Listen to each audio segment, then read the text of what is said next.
నమస్కారం. ఈరోజు గోపాలపురం అసెంబ్లీ భారతీయ జనతా పార్టీ కార్యకర్తలు నాయకుల సమావేశం జరిగింది.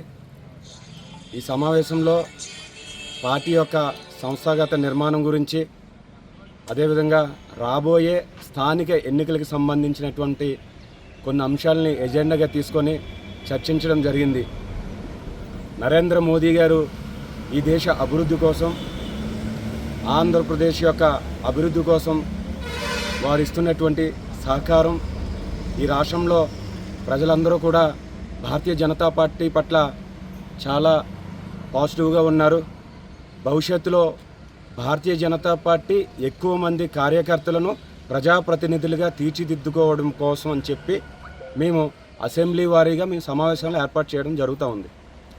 ఈ సందర్భంగా గోపాలపురం అసెంబ్లీకి సంబంధించినటువంటి ఎమ్మెల్యే గారు వెంకటరాజు గారు కూడా సమన్వయ సమావేశాలు ఏర్పాటు చేస్తూ ఉన్నారు.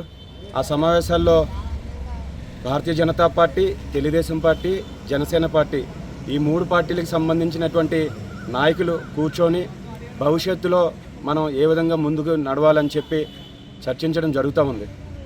భారతీయ జనతా పార్టీ కూడా రాబోయే ఎన్నికలలో అది పంచాయతీ వార్డు మెంబర్ల నుంచి, పంచాయతీ అధ్యక్షుల నుంచి, ఎంపీటీసీలు, జడ్పీటీసీలు, అదేవిధంగా మిగతా మున్సిపాలిటీల్లో కూడా భారతీయ జనతా పార్టీ ఎక్కువ స్థానాల్లో పోటీ చేసి పార్టీ యొక్క కార్యకర్తల్ని గెలిపించుకోవడానికి అన్ని విధాలా మేము కృషి చేస్తామని చెప్పి ఈ సందర్భంగా తెలియజేస్తూ ఉన్నాం.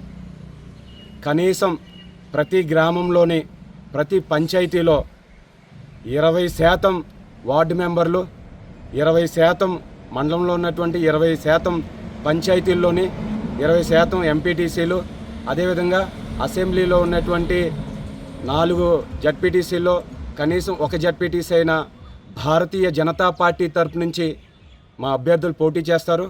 వారిని గెలిపించుకోవడానికి మేము కృషి చేస్తాము. తప్పకుండా రాబోయే రోజుల్లో పార్టీ కార్యకర్తలు ప్రజాప్రతినిధులుగా తీర్చిదిద్దుకోవడమే మా ధ్యేయంగా ఈ యొక్క కార్యక్రమాలు, సమావేశాలు నిర్వహిస్తూ ఉన్నాము.